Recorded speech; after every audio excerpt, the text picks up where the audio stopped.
संत श्रेष्ठ ज्ञानेश्वर माऊली, जगद्गुरु तुकाराम महाराज, सद्गुरू समर्थ आंबेर बाबा, सर्व संत मंडळी कलियुगामध्ये जन्माला आली. त्यांनी तुम्हा मला आपल्या हृदयामध्ये असणारा राम भगवंत, त्या भगवंताचं ध्यान करण्याचं मार्गदर्शन तत्व सर्वांनी ध्यानरूपी मौन नामस्मरणामध्ये दिलेलं तत्व संत महात्म्यांनी प्रगट केलं. म्हणून आपण सर्वांनी 2 मिनटं ध्यानरूपी मौन नामस्मरण करावं अशी सर्वांना प्रेमपूर्वक विनंती आहे.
दोन मिनटं संपलेले आहे.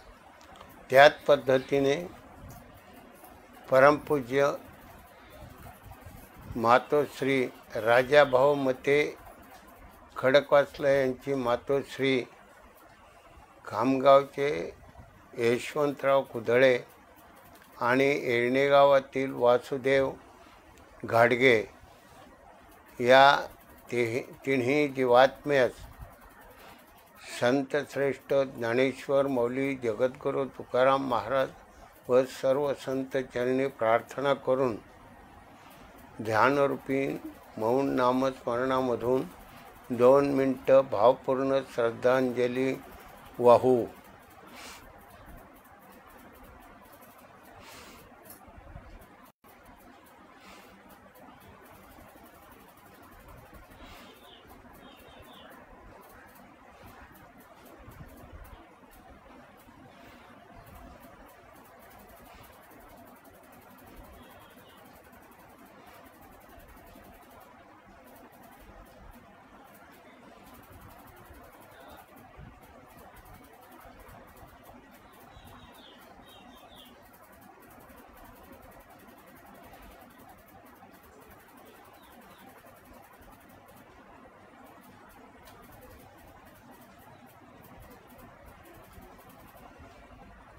दोन मिनटं संपलेली आहेत.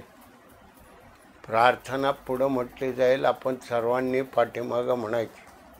आता विश्वात्मके देवे, आता विश्वात्मके देवे, येणे वागयज्ञे तोषावे, येणे वागयज्ञे तोषावे, तोषोनी मज द्यावे, तोषोनी मज द्यावे, पसाय दान हे, पसाय दान हे, जे खळांची व्यंकटी सांडो, जे खळांची व्यंकटी सांडो, तया सत्कर्मी रती वाढो, तया सत्कर्मी रती वाढो, भूता परस्परे पडो, भूता परस्परे पडो, मैत्र जीवांचे मैत्र जीवांचे, दुरितांचे तिमिर जाओ, दुरितांचे तिमिर जाओ, विश्व स्वधर्म सूर्य पाओ, विश्व स्वधर्म सूर्य पाओ, जो देवांशील तो ते लाओ, जो देवांशील तो ते लाओ, प्राणी जात प्राणी जात, पुंडलिका वरदे हरी विठ्ठल, श्री ज्ञानदेव तुकाराम, माऊली ज्ञानेश्वर महाराज की जय, जगद्गुरु तुकाराम महाराज की जय, सद्गुरु समर्थ हंबीर बाबा महाराज की जय, जनता जनार्दन महाराज की जय। संत श्रेष्ठ ज्ञानेश्वर माऊली, जगद्गुरु तुकाराम महाराज, सद्गुरु समर्थ हंबीर बाबा, सर्व संत मंडळी कलियुगामध्ये जन्माला आली। त्यांनी तुम्हा मला आपल्या हृदयामध्ये असणारा परमात्मा पांडुरंग, त्या परमात्म्याचं ध्यान करण्याचा अधिकार मनुष्य देहातल्या सर्व लहान थोर, स्त्री पुरुष, बाल आबाल वृद्ध सर्वांना सारखा दिलेला आहे। येथे आहे सकळाशी अधिकार, सर्वांचा अधिकार सारखा आहे। भगवंताचं ध्यान करण्याचा अधिकार सारखा आहे। म्हणून आज या वैशाखी पौर्णिमेच्या निमित्तानं संत श्रेष्ठ ज्ञानेश्वर माऊलींनी गीताशास्त्रावर ओवी रूपानं भाष्य प्रकट करत असताना 9व्या अध्यायातील पहिल्या ओवीमध्ये त्यांनी मार्गदर्शन सांगितलेलं आहे। तरी अवधान ऐकले दिजे, मग सर्व सुखाशी पात्र होजे, हे प्रतिज्ञे उत्तर माझे उघड ऐका। या कालाच्या ओघामध्ये, परिस्थितीमध्ये, 20व्या शतकामध्ये, आज 21व्या शतकामध्ये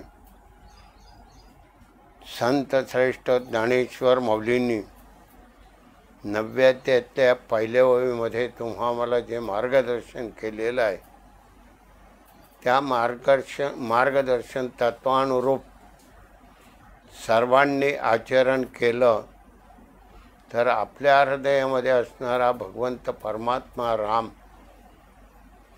तुम्हाला प्रसन्न झाल्याशिवाय राहणार नाही।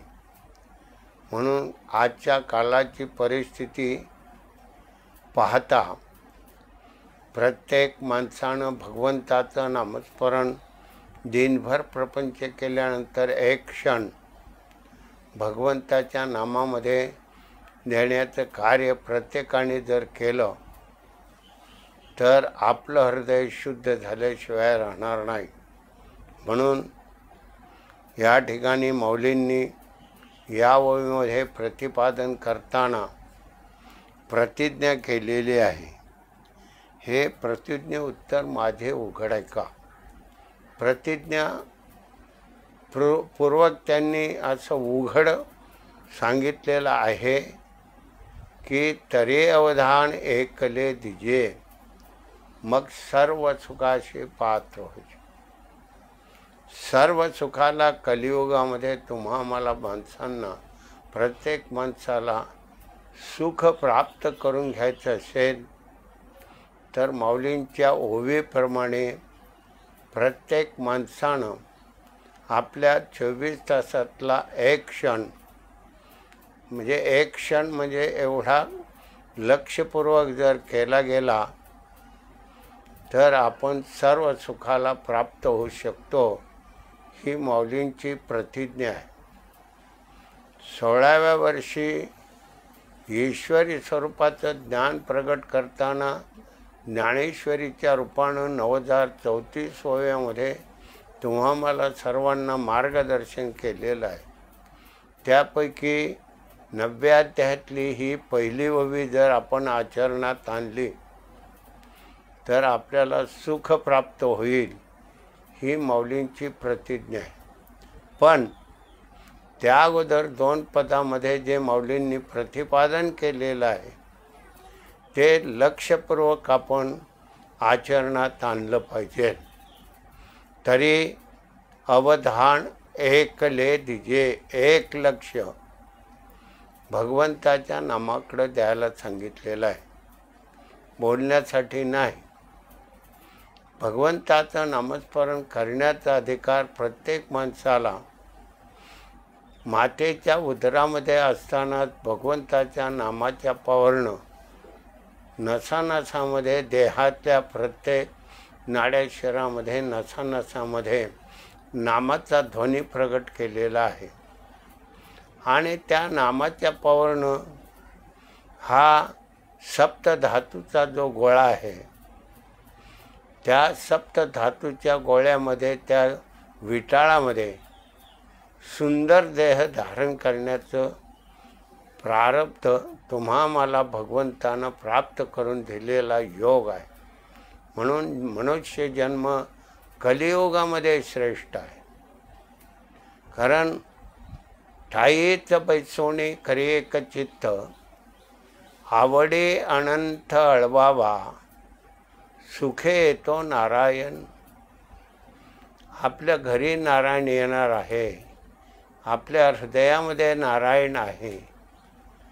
तो नारायणाचं आपण ध्यान केलं गेलं तर हा सुंदर देह धारण केलेला, नाशवंत देह धारण केलेला, त्या देहाची काया ब्रह्म झाली माझी काया. एक लक्षपूर्वक अवधान देण्यामध्ये खऱ्या सुखाचा आनंद भगवंत स्वरूपामधून प्राप्त होतो. म्हणून तसा कसा करून घ्यायचा आहे तो प्रत्येकाकडे देऊन टाकलेला आहे. इथं काय लहान थोर, गरीब श्रीमंत, अशा ज्ञानी विद्वान अशिक्षित अडाणी कोणी असो, सर्वांचा सारखा अधिकार आहे. कारण देहाचा विचार केला तर झोपेमध्ये पाहणारे डोळे पाहू शकत नाहीत, ऐकणारे कान ऐकत नाही, तोंडानं आपण बोलतो त्या तोंडाचं बोलणं बंद होतं, हात हलत नाही, पाय हलत नाहीत, सर्व इंद्रिय कार्य करणारी झोपेमध्ये स्थिर होतात. कारण या देहाचा जो मालक जीवात्मा आहे तो झोपेच्या सुखामध्ये निमग्न झाल्याबरोबर या इंद्रियांचा कारभार थांबत असतो. पण तुमचा नाकाने वाहणारा श्वास तो अखंड वाहतो. जन्मलेल्या क्षणापासून देह सोडण्याच्या क्षणापर्यंत अव्याहत श्वास प्रत्येकाचा चालू असतो. श्वासाच्या क्रिया किती आहेत?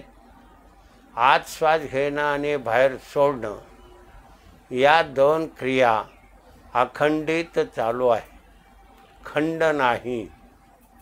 म्हणून त्या श्वासावर माऊलींनी सांगितलेलं आहे, तरी अवधान एक ले दीजिए. फक्त एक लक्ष त्या भगवंताच्या नामावर द्या. म्हणून सोहम ब्रह्मावर आपण आपला जीवात्मा तरलेला आहे. आत श्वास जात असतो त्यावेळेला सो नामाचा ध्वनी नाभिस्थानी जाऊन आदळत असतो आणि 2 सेकंदामध्ये हम नामाचा ध्वनी श्वासावाटे बाहेर येत असतो. ह्या सोहम ब्रह्मावर प्रत्येकाचा जीव तरलेला आहे. कारण आपण आत श्वास घेतला आतच का थांबत नाही, किंवा बाहेर सोडलेला श्वास बाहेरच का राहत नाही, त्यामध्ये सोहम ब्रह्म भरलेला आहे. आत श्वास जातो तो सो म्हणजे परमात्मा पांडुरंग रूपानं जातो आणि हम म्हणजे जीवात्मा या रूपानं तो बाहेर येत असतो. हा सोहम ब्रह्माचा ध्वनी तुम्हाला त्या जीवाला जिवंत ठेवत असतो. कारण जीवाचं रक्षण करणारी आदिमाय शक्ती आहे. ती आदिमाय शक्ती 3.5 वेटोळे घालून मुखामध्ये शेपूट पकडून तुमच्या जीवाचं रक्षण करते आणि म्हणून आपला जीवात्मा देहातून बाहेर जात नाही. आयुष्य संपल्याशिवाय जीवात्मा देह सोडत नाही. या देहाला किती दुःख झालं, किती त्रास झाला, किती माणूस वैतागला, तरी जीवात्मा बाहेर जात नाही. कारण सोहम ब्रह्माचा अखंडत्व त्या ठिकाणी आहे. आणि आपल्या मुखातून जो शब्द बाहेर पडतो ते ओंकार ब्रह्म आहे. ओंकार ब्रह्मामधून 52 मातृका तयार झालेल्या आहेत अक्षर रूपानं. आणि ते अक्षर शब्द रूपानं तुम्ही आम्ही त्या शब्दांचा विनियोग आपल्या व्यवहारासाठी, कार्यासाठी, उद्योगधंद्यासाठी अनेक स्वरूपामधून त्या शब्द ब्रह्माचा आपण वापर करत असतो. म्हणून दिलेला शब्द पाळा, दिलेला शब्द जपून वापरा. म्हणून ओंकार ब्रह्माचे ते स्वरूप आहे. तुम्ही जर शब्दांचा भ्रष्टाचार केला तर ओंकार ब्रह्माचा भ्रष्टाचार होतो. म्हणून ओंकार ब्रह्म व्यवहारामध्ये अगदी सर्वांच्यामध्ये वापरलं जातं. तसं नामरूपानंही त्याचं स्वरूप तयार असतं. स्वचा ध्वनी आपण दीर्घ घेतला आणि हम रूपानं बाहेर दीर्घ सोडला तर स्वचा ध्वनी दीर्घ झाल्यामुळं तो हळूवार तो स्वरूपानं नाभिस्थानी जातो आणि स्थिर झाला की स्वचा ओम ध्वनी तयार होतो. म्हणून स्व आणि ओम, सोहम ब्रह्म आणि ओंकार ब्रह्म दोन्हींच्या संबंधामधून आपण वापर करत असतो. म्हणून या आणि तिसरं आहे अहम ब्रह्मास्मी, मी ब्रह्मस्वरूप आहे. ब्रह्मस्वरूप विसरतो आणि मी आहे हे अहंकार स्वरूपातलं शब्द ब्रह्म आपण अहंकारामधून वापर करत असतो. आणि मीपणाचा अहंकार प्रत्येकाच्या अंतःकरणात तेवत राहत असतो. म्हणून माणूस अहंकारी आहे.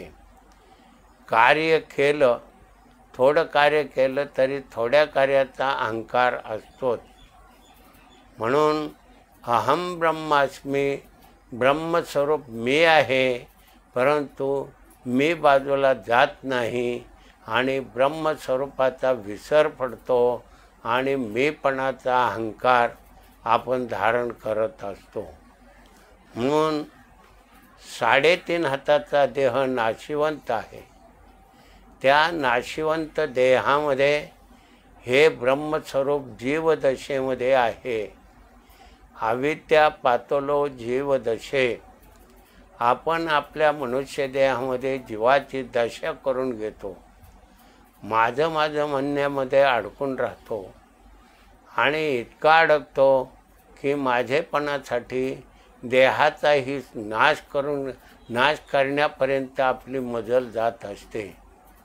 एकमेकाचा द्वेष निर्माण झाला, त्या द्वेषामधून माणूस माणसाला संपवण्यापर्यंत, म्हणजे मारण्यापर्यंत, खून करण्यापर्यंत, संपवण्यापर्यंत प्रयत्न करत असतो. म्हणून कलियुगामध्ये हे वातावरण तापत चाललेलं आहे. आणि मग माणसाचा नाश करण्यासाठी माणूस कारणीभूत असतो आणि मग त्या नाशामधून इतर माणसाला तो त्रास देत असतो. विनाकारण, काहीच कारण नसतं, पण माणूस माणसाला जाणून बुजून त्रास देत असतो. आणि जाणून बुजून त्रास दिल्यानंतर जो माणूस कमकुवत असतो त्या माणसाची अवस्था दशापूर्वक, म्हणजे त्याला खूप मोठा त्रास होतो. आणि जो माऊलींच्या म्हणण्याप्रमाणे तरी अवधान एक ले दिजे, या न्यायाप्रमाणे नित्य नेम नामी तो प्राणी दुर्लभ लक्ष्मी वल्लभ तया जवळी. आपल्या हृदयामध्ये लक्ष्मी वल्लभ आहे. त्या हृदयात असणाऱ्या लक्ष्मी वल्लभाचं आपण ध्यान केलं गेलं तर आपल्यावर आलेलं संकट, आपल्याला विनाकारण दिलेला त्रास, त्या त्रासामधून आपण सुटू शकतो. म्हणून नित्य नेमानं नामस्मरण करण्याचं कार्य आपल्या अंतःकरणातून घडलं पाहिजे. म्हणून माऊली सांगतात हरिपाठामध्ये, नित्य नेम नामी तो प्राणी दुर्लभ लक्ष्मी वल्लभ तया जवळी. तुमच्या आमच्याजवळ भगवंत आहे. त्या भगवंताला आपण विसरत असतो आणि मी अहम ब्रह्माच्या मीपणाच्या अहंकारामधून मी त्याचा अहंकार धारण करत असतो. तिन्हीच्या स्वरूप त्रिपुटीमधून माध्यमामधून कार्य घडत असतो. या देहात जीव आहे. सर्व देहाला चेतनाशक्ती देत असतो म्हणून जीवतत्व आहे. त्यामध्ये मनबुद्धी चित्त अहंकार ही त्रिपुटी आहे. म्हणजे मनाच्या ताब्यामध्ये तुम्हाला आम्हाला कार्य करण्याचा अधिकार मनामधून प्रगट होत असतो. म्हणून मन बुद्धी चित्त अहंकार हे एक तत्व आहे आणि 3.5 हाताचा देह आहे. पण तो नाशिवंत आहे. पण त्याला शुद्ध करून आपली काया म्हणजे हे शरीर शुद्ध बनवण्याचा अधिकार तत्व सांगितलेलं आहे. ही त्रिपुटी आहे. या त्रिपुटीतलं एक जरी कमी पडलं तर तुमच्या हातून कार्य घडत नाही. मग आता नेमकं कार्य कुणी केलं? तिघजण असल्याशिवाय त्या कार्याचं स्वरूप कार्यपद्धतीने करता येत नाही. आणि ही कार्यपद्धती प्रत्येक माणसाला देऊन टाकले असताना त्या माणसाच्या हातून अहंकाराचं स्वरूप प्रगट होतो आणि त्या अहंकारामधून मनाच्या पटलावर तो आपल्या जीवाची दशा करून घेतो. म्हणून क्रियामान कर्म घडत असतं. शरीरानं घडतं, वाचेनं घडतं आणि मनानं घडतं. आणि हे कर्म घडत असताना आपलं प्रारब्ध कर्म आपण भोग रूपानं भोगत असतो. ते रोगाच्या रूपानं येईल, परिस्थितीच्या रूपानं येईल, कोणत्याही रूपानं ते प्रारब्ध कर्म आपण भोगत असताना ते प्रारब्ध कर्म भोगून सारायचं असतं. म्हणून हे भोगत असताना कलियुगामध्ये हरिकृपे त्याचा नाश झाला. भगवंताच्या नामाच्या पावरनं प्रारब्ध कर्म फाडण्याचा अधिकार प्राप्त होतो. आणि मग आपल्याला विनाकारण क्रियामान कर्मामधून एखाद्याचं कार्य चांगलं चाललं असताना न देखवल्यामुळं त्या कार्यामध्ये त्याला विक्षेप केला जातो, त्रास दिला जातो आणि त्या त्रासामधून त्याला भयंकर त्रास झाला तर एखाद्या वेळेला तो माणूसच संपून जातो. म्हणून ते कर्म प्रारब्ध रूपातलं आहे का विनाकारण आपल्याला घडत असलेल्या त्रासाचं आहे हे आपल्याला समजत नाही. आपण शेवटी म्हणतो मी इतका चांगला वागतो, कोणाला त्रास देत नाही, माझं कार्य मी करत राहत असतो आणि ते कार्य करत असताना मग आपल्याला समाजामधून त्रास होत असतो. मग हा त्रास माझ्याकडेच का हा आपल्या अंतःकरणामध्ये भाव तयार होतो. मग देवाला म्हणतो देवा मी कोणाचंही वाईट केलेलं नाही, मी कोणाचंही काही केलेलं नसतानासुद्धा मला विनाकारण त्रास होतो. उदाहरण पहा, एखादा कार्यक्रम असला एखाद्या महात्म्याचा मोठा कार्यक्रम असला, यात्रा असली, पंढरीची यात्रा असेल, जगन्नाथपुरीची यात्रा असेल, अशा यात्रेमध्ये माणसं लहान मुलं घेऊन सगळे जात असतात.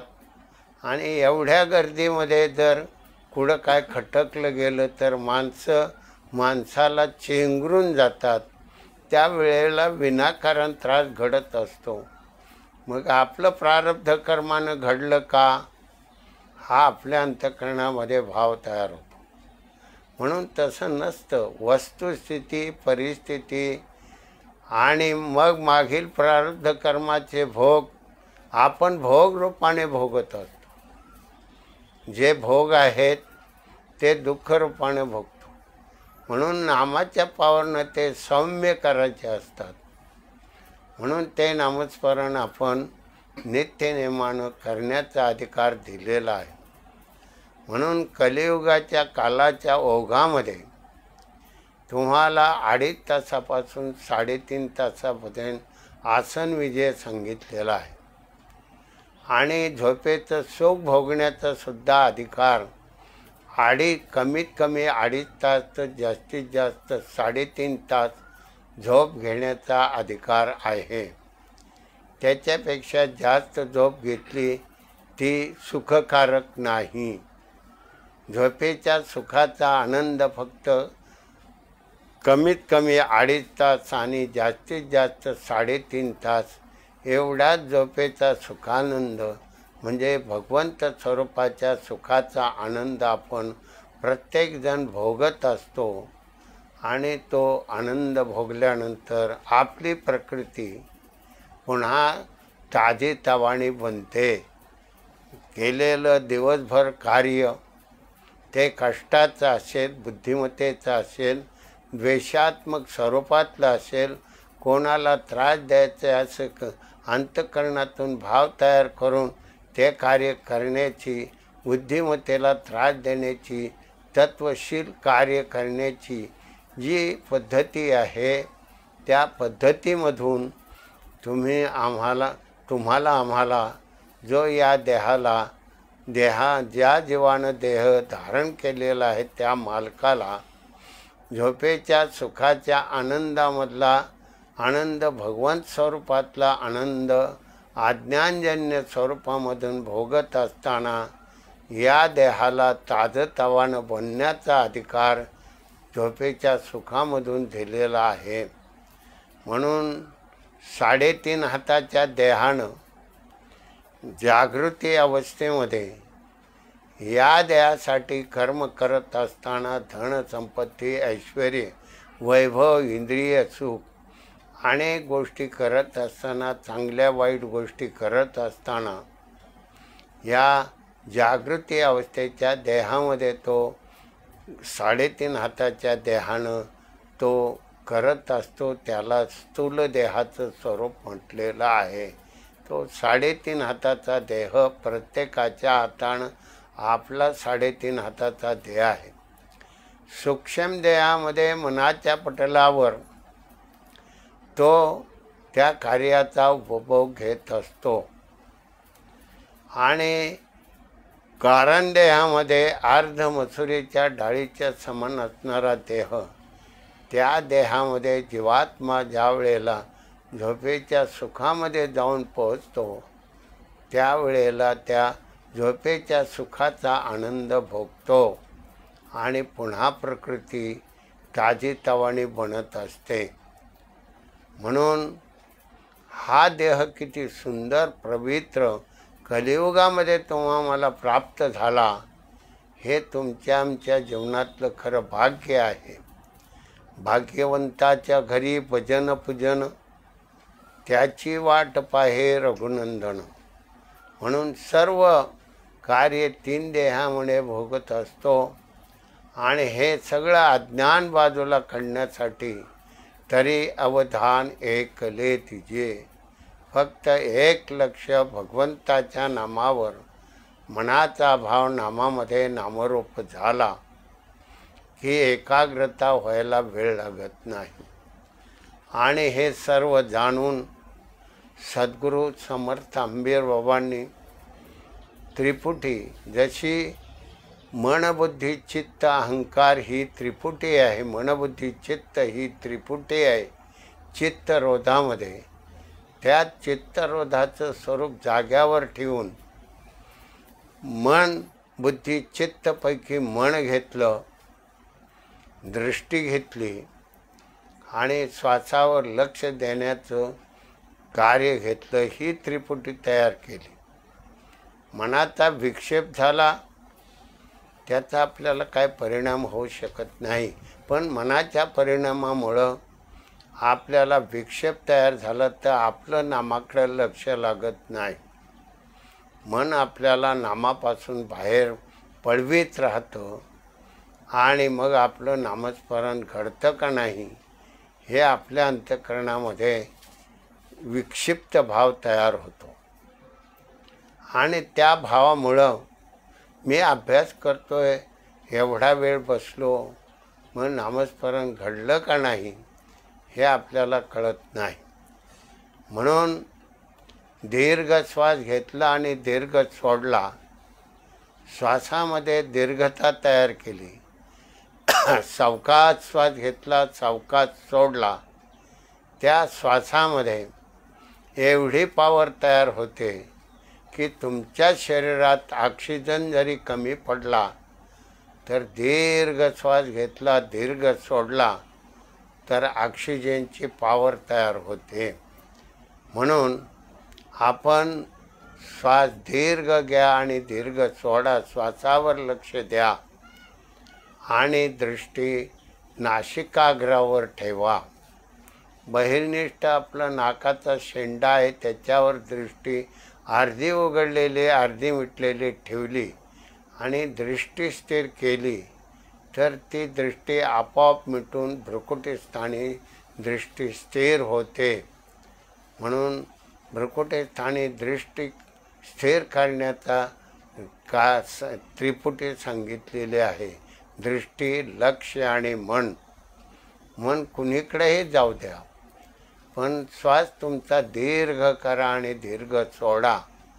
त्या सोडण्यामध्येच तुमच्या श्वासाची क्रिया, श्वास दीर्घ झाला, दीर्घ सुटला की शरीर आरोग्य प्राप्त करून देण्यामध्ये श्वासाची गती दीर्घ झाल्यामुळं तयार होते. तरी अवधान ऐकले तिचे. श्वासावर लक्ष द्या, दीर्घ श्वास घ्या, दीर्घ सोडा, दृष्टी भ्रुकुटीस्थानी स्थिर करा. मन कोणीकडे जाऊ द्या, मनाच्या पाठीमागे जायचं नाही. तरी पण मन तुम्हाला पळवल्याशिवाय राहत नाही. मन बाहेर गेलं तरी पुन्हा आपण आपली दृष्टी स्थिर करण्याचा प्रयत्न करावा. दृष्टी दीर्घ करावी, दीर्घ सोडावी. ही त्रिपुटी अंबीर बाबाने घेतलेली आहे. म्हणून श्वासावर लक्ष द्या, दीर्घ श्वास घ्या, दीर्घ सोडा. म्हणून श्वासावर लक्ष दिलं गेलं तर तुमचा कोरोना रोगसुद्धा काही करू शकत नाही.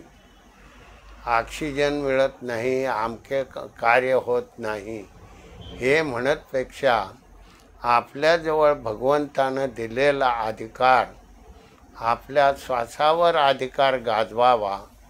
चालताना, बोलताना, उठताना, बसताना जर रोग असेल तर सारखी दृष्टी दीर्घ करा आणि दीर्घ सोडा. दृष्टी नासिकाग्रावर स्थिर करा, श्वासावर लक्ष द्या. ही त्रिपुटी जर आपण तयार केली तर रोगाचं असणारं रोगपणत्व नाहीसं होतं. रोगजंतू मारले जातात. शरीरामध्ये श्वास दीर्घ घेतला, दीर्घ सुटला तर उष्णता निर्माण होते आणि श्वासाच्या दीर्घतेमुळे जर उष्णता तयार झाली, शरीरामध्ये कसलेही रोगजंतू असले तरी ते रोगजंतू मारले जातात. आणि उष्णतेच्या पॉवरने आपल्या शरीरामध्ये जी पॉवर निर्माण होते ते आपले शरीरातले जंतू पॉवरफुल बनतात आणि आलेल्या रोगजंतूला प्रतिकार करून त्यांना नाहीसे म्हणजे मारून टाकतात.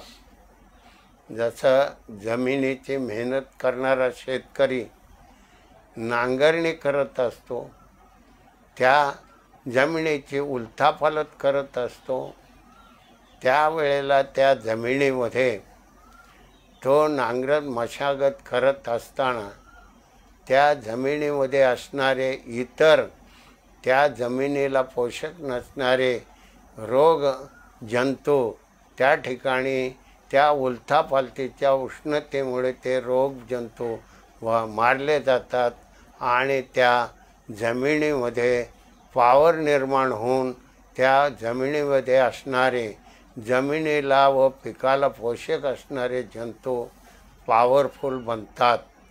म्हणून जमिनीची मेहनत करण्याची कार्यपद्धती जशी आहे तशी शरीरामध्ये नामस्मरण करण्यामध्ये, दीर्घ श्वास घेण्यामध्ये ही आपल्या शरीराचं शुद्धीकरण करण्याची पद्धती आहे. म्हणून दीर्घ श्वास घ्या आणि दीर्घ सोडा हे आपल्या शरीराला पोषक असणारं तत्व सद्गुरू समर्थ हंबीर बाबांनी मंथन करून तुमच्या आमच्या सर्वांच्यासाठी हे तत्व खुलं केलेलं आहे. गुह्य प्रगट केले विश्व ब्रह्मच केले. म्हणून बाबांनो तरी अवधान ऐकले दीजिए. हे श्वासाची जी गती आहे, दीर्घ करा आणि दीर्घ सोडा. हळूहळू आपण दीर्घ केली, दीर्घ सोडली तर मनाला जे मनामध्ये नैराश्य येतं, मनामध्ये नकोसा येतो, मनामध्ये भीती निर्माण होते, मनामध्ये नेबळटपणा निर्माण होतो, तो नाहीसा होतो. म्हणून कोरोनासारखा रोग जरी आला तरी आपल्या अंतःकरणामध्ये भीती आणू नका आणि नामावर लक्ष द्या. तरी अवधान ऐकले दीजिए. एक लक्ष दिलं गेलं तर आपले शरीर प्रकृती उत्तम बनू शकते. म्हणून तर माऊलींनी या 2 पदामधली प्रतिज्ञा प्रगट केलेली आहे. प्रतिज्ञेमध्ये काय सांगितलेलं आहे? तरी अवधान ऐकले दीजिए. फक्त एक लक्ष देण्यामध्ये खऱ्या सुखाचा आनंद तुम्हा मला मिळत असतो.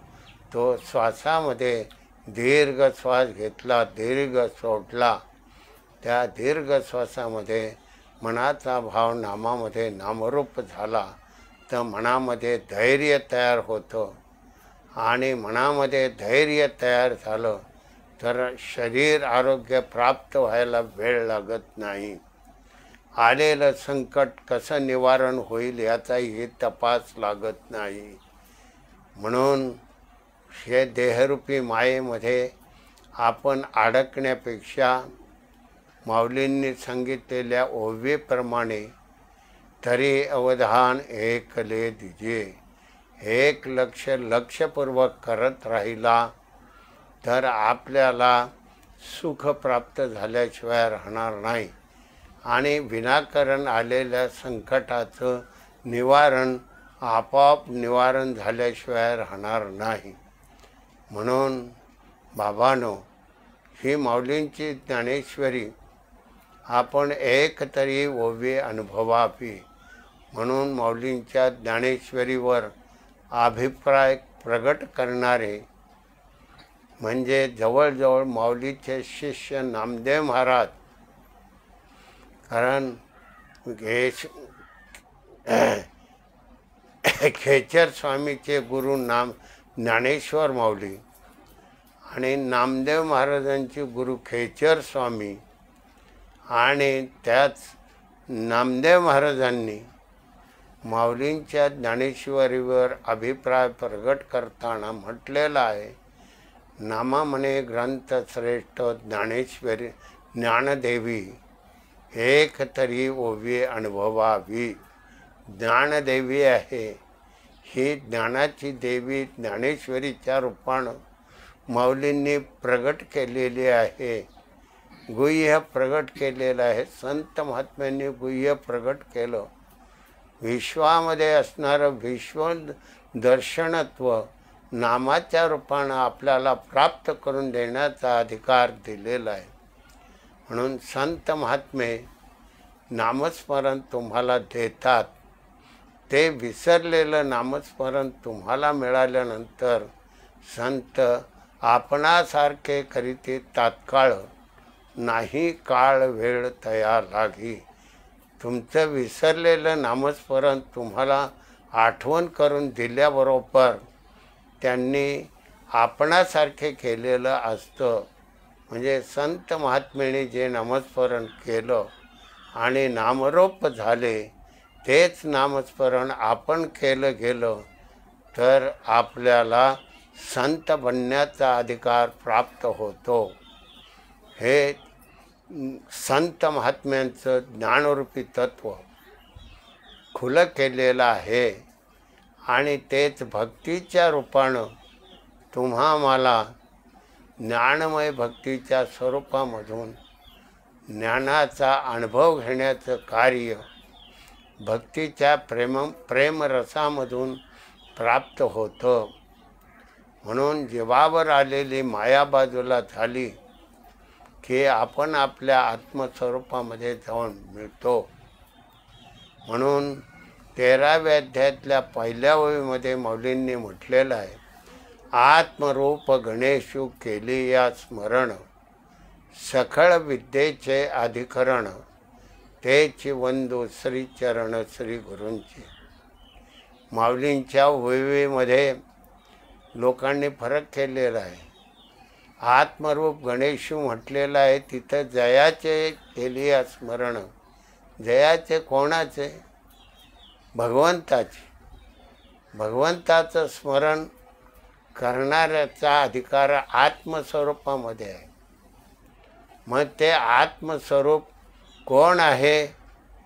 आत्मरूप गणेशू केली या स्मरण. आत्मरूपामध्ये गणेशाचं स्वरूप आहे. ओंकार प्रधान रूप गणेशाचे. ओंकार स्वरूप हे गणेशाचं स्वरूप आहे. आणि ते आत्मरूपामध्ये आत्मरूप गणेशाच्या रूपानं आपल्याला मिळवण्याचा अधिकार प्राप्त होतो. मिळालं जातं. आत्मरूप दर्शनत्व तयार होतं. म्हणून तिथं 14 विद्या आणि 64 कला प्राप्त होतात. म्हणून संत महात्म्यांचं नेमबाजीचं तत्व किती स्वरूपामध्ये आहे पहा. कोणताही महात्मा असू द्या, त्यांची नेमबाजी करण्याची क्रिया उत्तमात उत्तम असते. त्यांच्याकडं ज्ञानदृष्टी असते. त्या ज्ञानदृष्टीच्या पावरनं नेमबाजी त्यांच्याकडं उत्तम तऱ्हेनं प्राप्त झालेली असते. आंबीर बाबा आमच्या वरच्या माळ्यामध्ये धावच्या खाल्ल्या टोकावर उभे राहिले तर 2000 फुटावर असणारा प्राणी पक्षी झाडावर बसलेला असतो. तिथून गोफणगुंड्यानं जर नेम टाकला तर पक्ष्याच्या पायाच्या खाल्ल्या बाजूला जाऊन तो गोफणगुंडा आदळतो आणि पक्षी भयभीत होऊन पळून जातो. म्हणजे एवढी नेमबाजी त्यांच्याकडं ताकद असते. केवढाही मोठा दगड असला तरी त्या पावरनं ते उचलित होते. त्यांची ताकद होती. म्हणून आत्मरूप गणेशाच्या स्वरूपामध्ये ज्या वेळेला ओंकार स्वरूपातलं ध्यान सद्गुरू आपल्याला ध्यान देत असतात, त्यावेळेला ध्यानाचा गणेशा श्री गणेशात स्वरूप होतो. आत्मस्वरूपामध्ये बहिर्निष्ठ स्वरूपामध्ये या देहाच्या स्वरूपावर मार्गदर्शन करताना श्वासामध्ये भरलेल्या नामाची आठवण करून दिली जाते.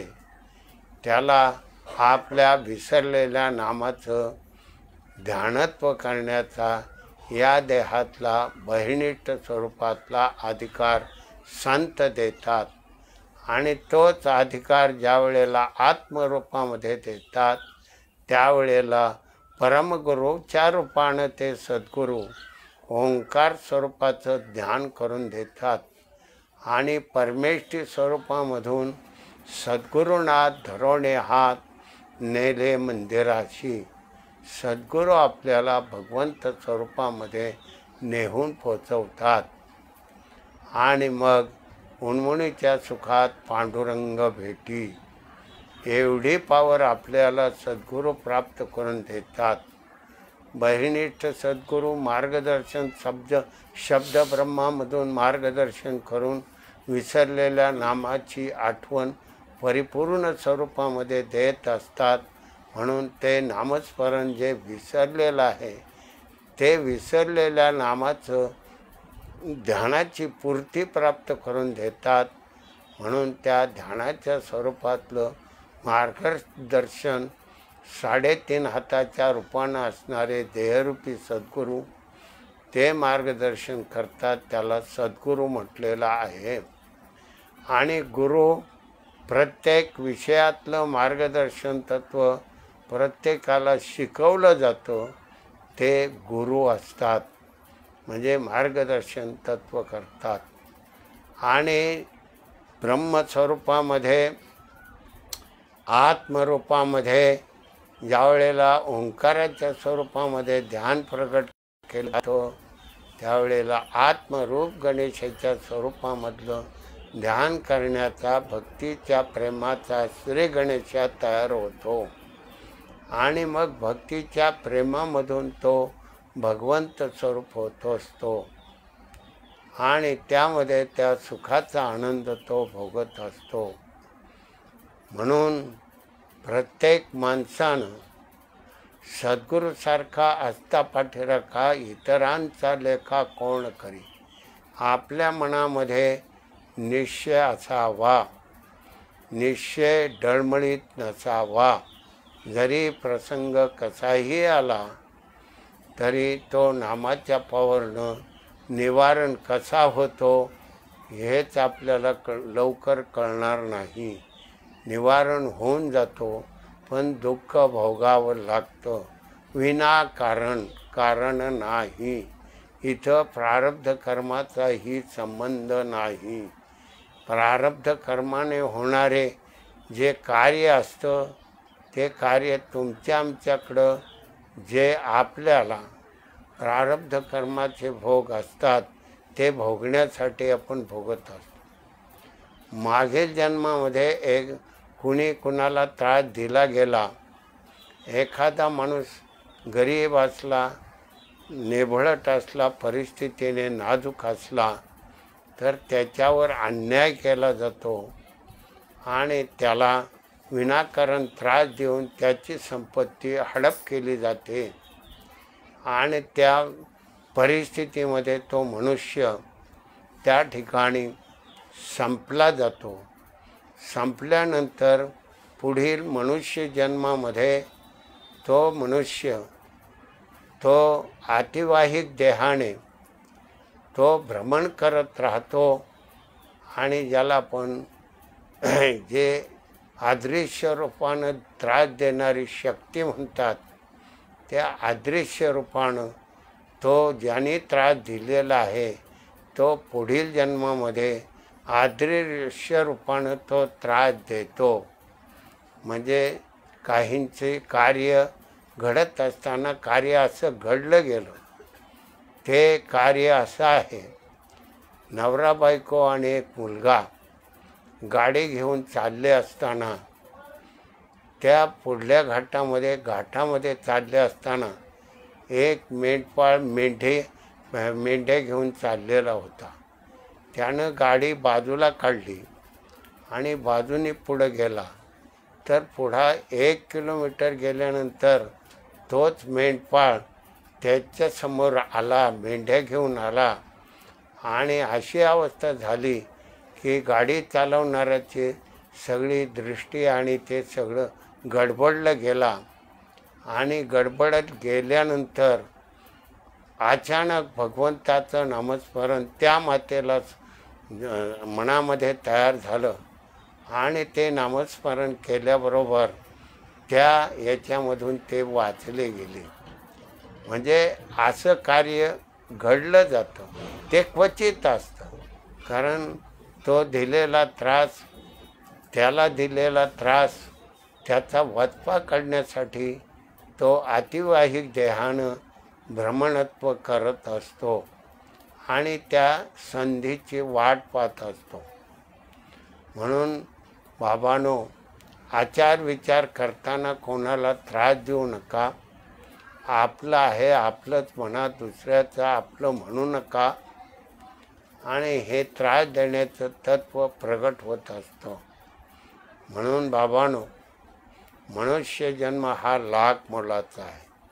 हे अमोलत्व आहे. नराचं नारायण होण्याचा अधिकार मनुष्य देहामध्ये आहे. इतर प्राण्यांच्या देहामध्ये तो अधिकार नाही. म्हणून असं कार्य घडत असताना आपल्या जीवनाचा आपण प्रश्न आपल्या जीवनामध्ये नामाच्या रूपानं सोडवायचा असतो. नामाच्या रूपानं कार्य सुटलं जातं. आपण कितीही दुःख भोगत असलो तरी ते दुःख आपल्याला नामाच्या रूपानं कमी झालं तरी दुःख हे स्वरूपामध्ये फक्त दुःख स्वरूपामध्ये राहतं, त्रास होत नाही. शरभंग ऋषी होते. शरीराने रक्तपिती रोग होता. रक्तपिती रोग म्हणजे किती त्रासदायक असतो. पण नामाच्या पावरनं आतलं सगळं शरीर त्यानं शुद्ध केलेलं होतं शरभंग ऋषीने. आणि त्याच वाटेने त्यांच्या आश्रमापासून राम जाणार होते. म्हणून त्यांना आपल्या रक्तपितीचं कातडं बाजूला काढून तेजस्वी शरीर तयार करून रामाची वाट पाहू लागले. राम आले आणि रामाला आश्रमात नेऊन गप्पा गोष्टी, रामाचा आशीर्वाद घेतला. रामाचं लक्ष त्या टोपलीखाली कातडं होतं तर ती टोपली टुणटुण उडते हे पाहिलं. मग रामानं विचारलं, महाराज ते काय आहे? महाराजांनी सांगितलं, रामा देवा हे तुम्ही विचारू नका काय आहे, पण आता कुतूहल अंतःकरणात तयार होतं. रामानं विचारलं. रामाला माहिती असताना कुतूहल स्वरूपामधून रामानं विचारलं आणि पाहिलं. ज्यानं रक्तपितीचं कातडं बाजूला काढून ठेवण्याची ताकद निर्माण केलेली आहे, त्याची भगवंत स्वरूपातली पावर असताना सुद्धा तो रोग भोगत असतो. रोगाचा प्रभाव नसतो. रोग असतो पण त्रास देत नाही. म्हणून आपण नामस्मरण केलं, आपला रोग बाजूला जाईल. पण त्याचं जे भक्तृत्व आहे नष्ट करायचं असेल तर आत्मरूप गणेशू केली या स्मरण. आत्मरूपामध्ये गेल्याशिवाय भोग संपत नाही. म्हणून बाबांनो, मनुष्य जन्म सुंदर आहे, पवित्र आहे, निर्मळ आहे. म्हणून जगद्गुरु तुकाराम महाराज म्हणतात, सुंदर ते ध्यान उभा विटेवरी. चौ या देहाची करोनी या विटेवरी उभा नीट असे. चार देहाची स्थूल सूक्ष्म कारण, महाकारण देहाची वीट आहे. म्हणून भुवयांच्या वरला खाल्ला भाग हा चार देहामध्ये स्थूल सूक्ष्म कारण महाकारण ही देहाची वीट आहे. आणि त्या विटेवर ब्रह्मांडात मेंदूच्या पोकळीमध्ये तो नीट उभा आहे, भगवंत उभा आहे. म्हणून त्या भगवंत स्वरूपामध्ये जाण्याचा अधिकार याच देही याच डोळा पाहे मुक्तीचा सोहळा. सो परमात्मा हम जीवात्मा ळ दोन्हीही शून्याकार निराकार आणि दोन्हींचा लाघव. तिथं सुंदर ते ध्यान. ते ध्यान किती सुंदर आहे, त्या सुंदरपणाचं वैभव आपल्याला तुकाराम महाराजांनी सुंदर ते ध्यान उभा विटेवरी अशा सुंदर ध्यानाच्या स्वरूपामध्ये विटेवर उभा असणारा भगवंत सुंदर ध्यानानं प्राप्त होतो. म्हणून हे सुंदरत्व आपल्याला प्राप्त करून दिलेलं आहे. आणि यात देही यात डोळा मुक्तीचा सोहळा पाहण्याचा अधिकार तुम्हा मला संत महात्म्यांनी खुला केलेला आहे. हे असं वैभव संत महात्म्याने दिलं असताना आपण सोडून देतो आणि मायेतल्या विषयामध्ये अडकतो. माझं म्हणण्यामध्ये घडून जातो. एकमेकाला त्रास देण्यामध्ये घडून जातो. कारण संत महात्म्यांना किती त्रास दिलेला आहे. तुकाराम महाराजांना किती त्रास दिला, ज्ञानेश्वर माऊलींना किती त्रास दिला, या सर्वांचा विचार केला. संतांनी कशाचाही विचार केला नाही. आणि भगवंत स्वरूपामधून देहात आहे तोपर्यंतच देहाचं कार्य करत राहिले. आणि मार्गदर्शन तत्वानं सर्वांचा बुडता हे जन न देखावे डोळा म्हणून कळवळा येत असे संत महात्म्यांनी तुकाराम महाराजांनी म्हटलेलं आहे. बुडताय हे जन मायेमध्ये बुडत आहे, डोळ्याने पाहिलं जातं म्हणून त्यांना कळवळा प्राप्त होतो. म्हणून ते मार्गदर्शन तत्व प्रकट करतात. म्हणून बाबांनो, हा नरदेह उत्तम आहे आणि याच नरदेहामध्ये तुम्ही भगवंताचं नामस्मरण करून भगवंत स्वरूप व्हा, हीच संत महात्म्यांची अपेक्षा आहे. संत महात्म्यांची अपेक्षा फार मोठी नाही.